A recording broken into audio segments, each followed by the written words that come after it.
अंतिम बार तुम्हारा नाम पुकारा जा रहा है पंडित रामाकृष्णा। यदि आपने अखाड़े के लिए प्रस्थान नहीं किया तो विवश होकर हमें दुर्जन को विजयी घोषित करना पड़ेगा।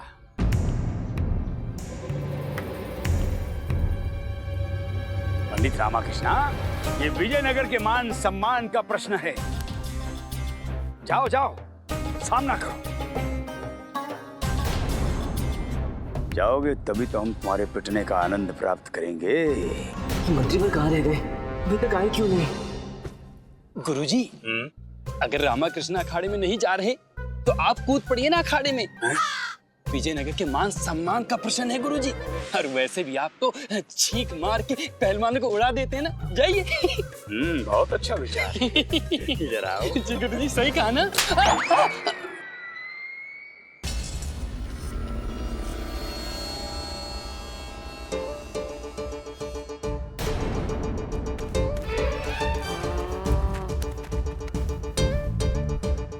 मार दाव का प्रयोग अवश्य करना। नहीं, दो भी पछाड़, दो भी पछाड़। नहीं, नेत्र नोचना।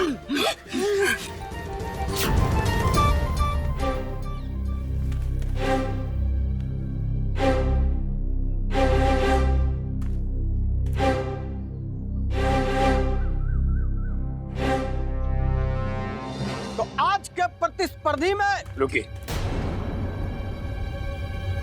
सर्वप्रथम हम राजगुरु तथाचार्य महाराज श्री कृष्णदेव राय और महारानियों का स्वागत करते हैं और साथ ही साथ स्वागत है विजयनगर की जनता का। जैसा कि आप सबको विदित है कि हमारे एक और हैं अजय, सर्वविख्यात, महाशक्तिशाली, महाबलशाली, धुआंधार दुर्जन। और इस ओर है आप सबके प्रिय बुद्धिशाली पंडित रामाकृष्णा।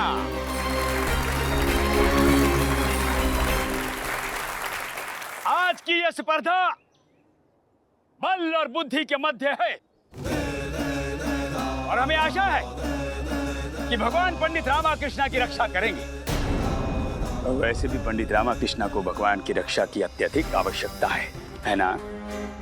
मेरे गुरुवर, आप आशीर्वाद दे रहे हैं या भयभीत कर रहे हैं? जैसा कि आप सबको विदित है, इस प्रतियोगिता के नियम क्या है। यदि स्पर्धा के मध्य कोई घायल हो जाता है या किसी कारणवश किसी की मृत्यु हो जाती है तो उसके लिए दूसरा उत्तरदायी नहीं होगा।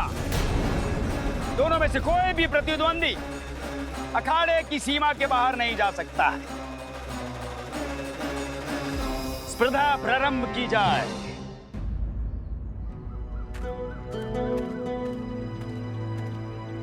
महाराज कुछ कीजिए। पंडित रामाकृष्णा के लिए ये प्रतिस्पर्धा संकट में प्रतीत हो रही है। हाँ महाराज, आप पंडित रामाकृष्णा को लौकी, करेला और अदरक की चटनी और साथ में नींबू का रस पीने का आदेश दीजिए। हम स्वयं अपने हाथों से बनाकर लाए हैं। इसे पीकर पंडित रामाकृष्णा का संपूर्ण शरीर द्वंद के लिए सक्रिय हो जाएगा। महारानी तिरुमलम्बा, आपकी इच्छा है कि पंडित रामाकृष्णा अखाड़े में खड़े रहे? हाँ हाँ अवश्य। तो आप ये चटनी और नींबू का रस सब रहने दीजिए। अरे परंतु आप दोनों चिंतित मत होइए। पंडित रामकृष्ण के पास इस समस्या का कोई न कोई निवारण अवश्य होगा। आप दोनों तैयार हैं?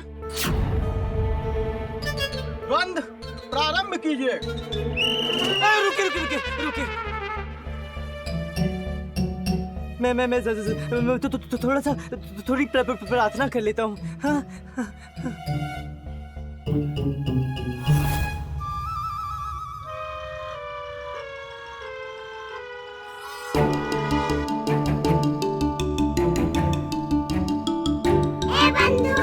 हाँ, प्रार्थना करके ईश्वर हमें स्वर्ग में स्थान दे।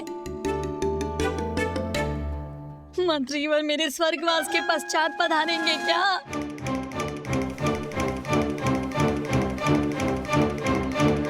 क्या कर रहे हैं आप? और कितनी प्रतीक्षा करनी होगी? हो गया? हो गया। अब तुझे मैं कीड़े की तरह मसल दूंगा। पहले मुझे पकड़ के तो दिखाओ।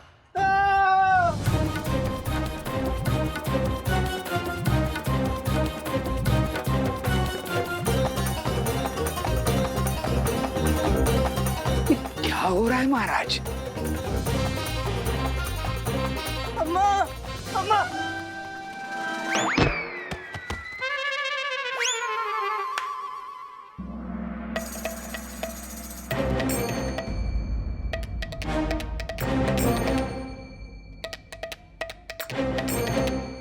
निर्णायक महोदय, स्पर्धा पुनः प्रारंभ कीजिए। क्या मैं कुछ पूछ सकता हूँ दुर्जन जी? मरने से पूर्व तुम्हारी अंतिम इच्छा अवश्य पूर्ण करूंगा। जो पूछना है तुम्हें पूछो। हाँ, धन्यवाद। मैं ये पूछा था कि तुम्हारे माता पिता ने तुम्हारा नाम दुर्जन क्यों रखा? अत्यंत ही नकारात्मक नाम है, नहीं? तुम इसको छोड़कर कुछ भी पूछो। देखो, मेरी अंतिम इच्छा है। तुमने कहा था कि तुम अवश्य पूर्ण करोगे। ये अत्यंत दुखद कहानी है। अच्छा, फिर तो मैं तुम्हारी दुखद कहानी अवश्य सुनना चाहूंगा। मुझे सुनाओ, बताओ मुझे। एक काम करते हैं, बैठ कर बात करते हैं। हाँ, बैठ जाओ, बैठ जाओ। आओ, बैठो, बैठो, बैठो, बैठो।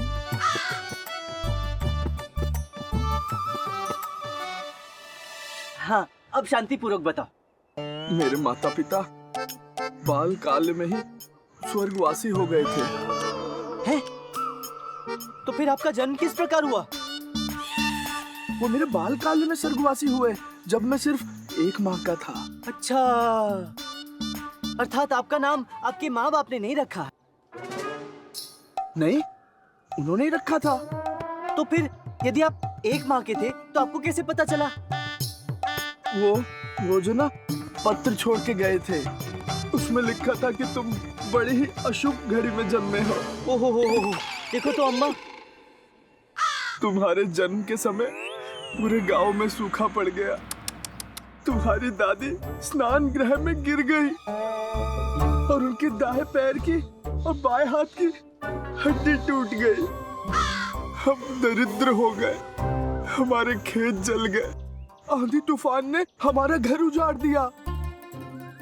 हम ये सब सहन नहीं कर सकते, इसलिए तुम्हारा त्याग कर रहे हैं। तुम दुर्जन हो, दुर्जन हो।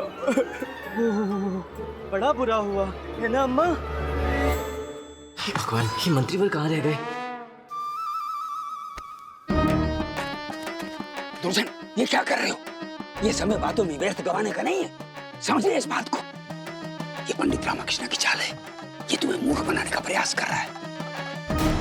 दुर्जन, ये समय बहुत कीमती है।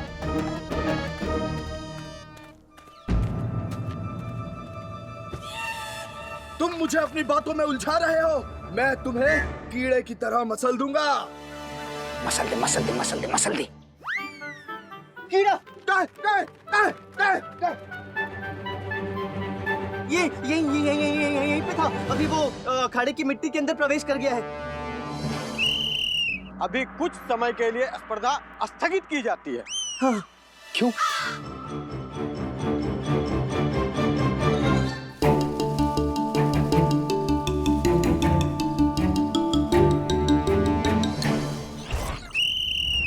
हाँ, तुम कुछ कह रहे थे ना अपने नाम के बारे में? मैं कह रहा था मेरा नाम।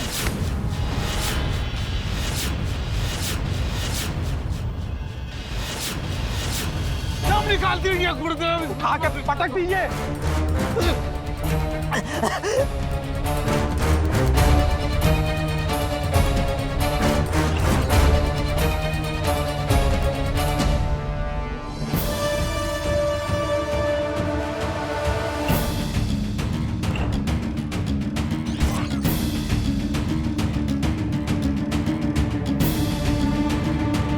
अब मैं तुम्हें कीड़े की तरह मसल दूंगा। छोड़ो, सांस रुक रही है। अंतिम बार अपने ईश्वर की प्रार्थना कर लो रामकृष्णा।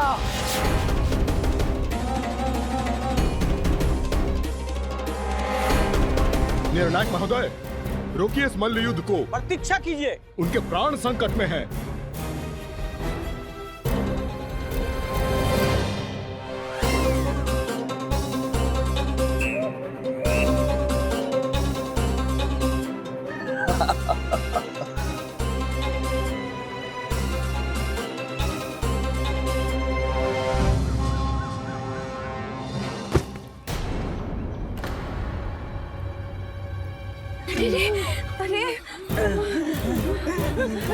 जल्दी करो। बच गया। ये लीजिए। सब घूम क्यों रहा है अम्मा?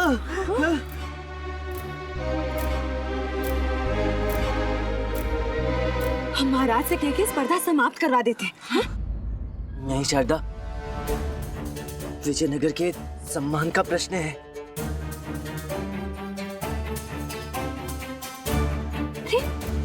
आप किसे ढूंढ रहे हैं? महामंत्री को पता नहीं कहाँ रह गए वो। और तुम इस पेड़ के पीछे देखो, वहाँ है। ठीक से ढूंढो, ठीक से। नहीं मंत्री भाई, यहाँ भी नजर नहीं आ रहा है। समझ में नहीं आता ये राम जी का घोड़ा हम कहाँ ढूंढे।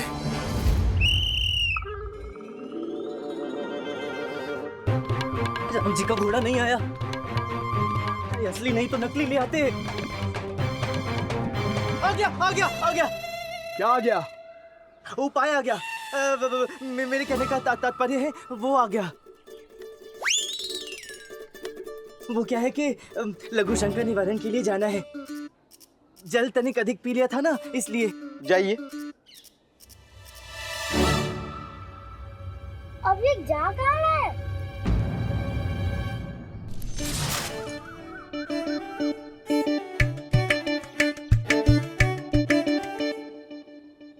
अब विजयी होने में यही मेरी सहायता करेगा। तेरा प्रयोग अब मैं उस दुर्जन के विरुद्ध करूंगा।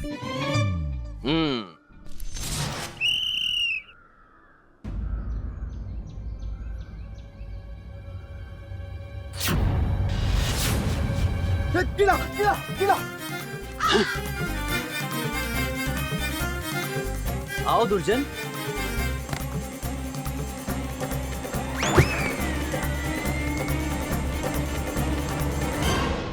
अरे बाप रे, राम जी का घोड़ा।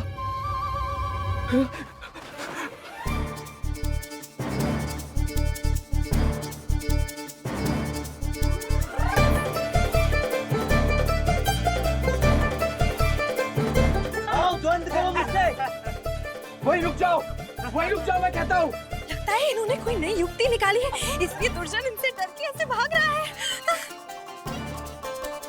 अरे हो क्या रहा है? ऐसा लगता है जैसे दुर्जन हमारी आकांक्षाओं पर पानी फेर देगा। चमत्कार हो गया ये तो। पंडित रामकृष्ण, अद्भुत। वहीं रुक जाओ मैं कहता हूँ। वहीं रुक जाओ। मेरी रक्षा करो, उसके पास राम जी का घोड़ा है। मैं युद्ध भी नहीं रुकवा सकता, अन्यथा सबको मेरा रहस्य मालूम हो जाएगा। गुरुदेव धैर्य रखिए, हिम्मत से काम लीजिए। अन्यथा गुरुदेव सबके सामने अपना अपमान हो जाएगा कि आप एक कीड़े से डरते हैं। वाह रामा, क्या युक्ति लगाई है। अब हम दोनों बच जाएंगे। आओ दुर्जन आओ।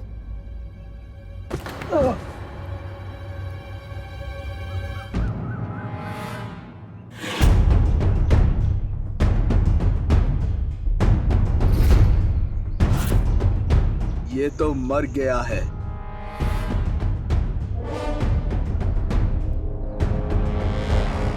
नहीं, जिंदा है। अभी उड़ेगा। अरे उड़ जाओ। अरे अभी उड़ेगा। अरे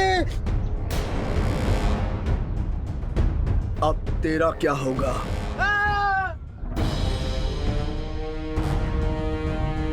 हम समझ नहीं पा रहे हो क्या रहा है। कभी रामा दुर्जन के पीछे तो कभी दुर्जन रामा के पीछे। हमें ऐसा प्रतीत होता है जैसे ये दोनों अभ्यास कर रहे हैं।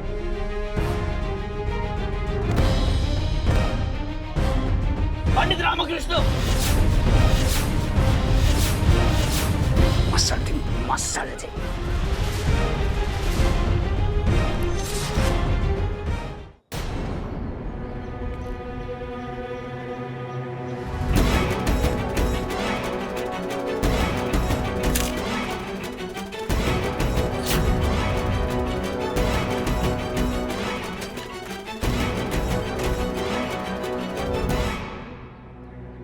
अरे हम कहते हटिए, पंडित रामकृष्ण हमें।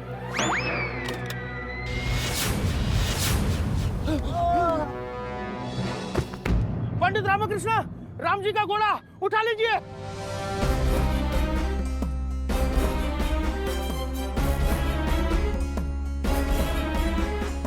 आओ दुर्जन, अब मल करो मेरे साथ। नहीं नहीं, तुम वहीं रुक जाओ। क्यों? तुमने तो विजयनगर को चुनौती दी थी ना। आओ। नहीं नहीं, हटाओ हटाओ इसे मेरे ऊपर से, हटाओ।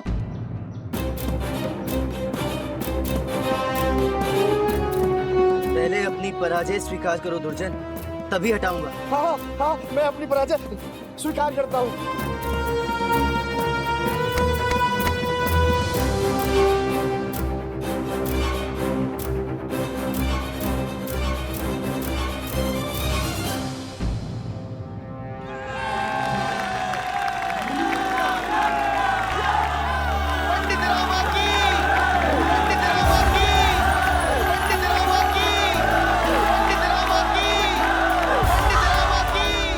इधर आइए मेरे नन्हे पहलवान, राम जी के घोड़े।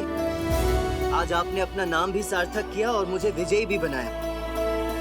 आप वास्तव में अश्वमेघ के वो अश्व हैं जिसे प्रभु राम ने छोड़ा था। आपका आभारी, बहुत बहुत धन्यवाद। जय श्री राम।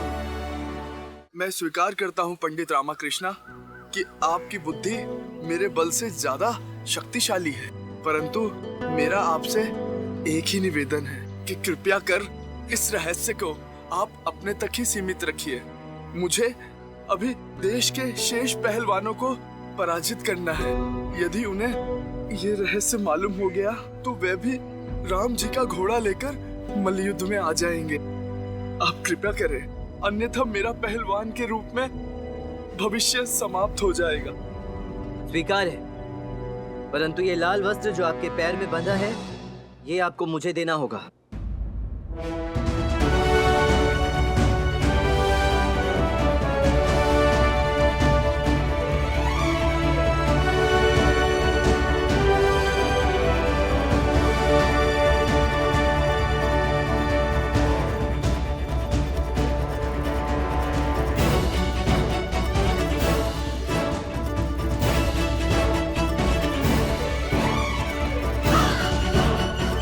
आपका आभारी हूं पंडित रामाकृष्णा। आप ये वस्त्र नहीं, मेरा सम्मान मुझे लौटाया है। आप विजयनगर के गौरव हैं और सदैव रहेंगे।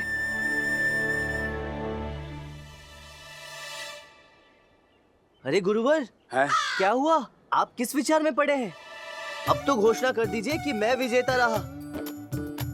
हाँ हाँ, अरे घोषित कीजिए गुरुवर कि बुद्धि की जीत हुई है। घोषित कीजिए कि बुद्धि बड़ी या बल। बिल्कुल सही, बोलिए, बुद्धि बड़ी या बल। बोलो बुद्धि बड़ी या बल, बोलो बुद्धि बड़ी या बल, बोलो बुद्धि बड़ी या बल, बोलो बुद्धि बड़ी या बल। बोलिए, बुद्धि बड़ी या बल। कहिए गुरुवर जी, बुद्धि बड़ी या बल? बोलो बुद्धि बड़ी या बल। पंडित रामाकृष्णा की विजय हुई। ये तय हुआ कि बुद्धि के आगे बल कुछ नहीं। ये बुद्धि की बल पर विजय है।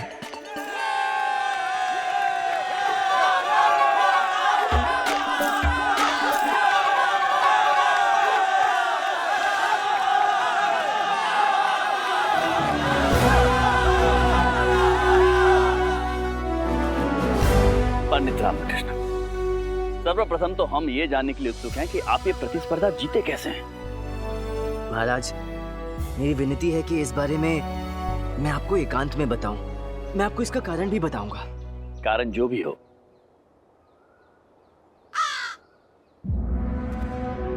आप इस पुरस्कार के योग्य हैं।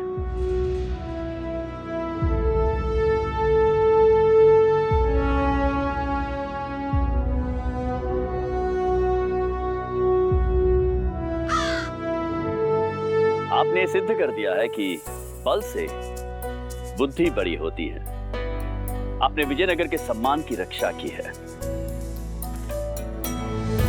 धन्यवाद। पंडित रामकृष्ण की। पंडित रामा की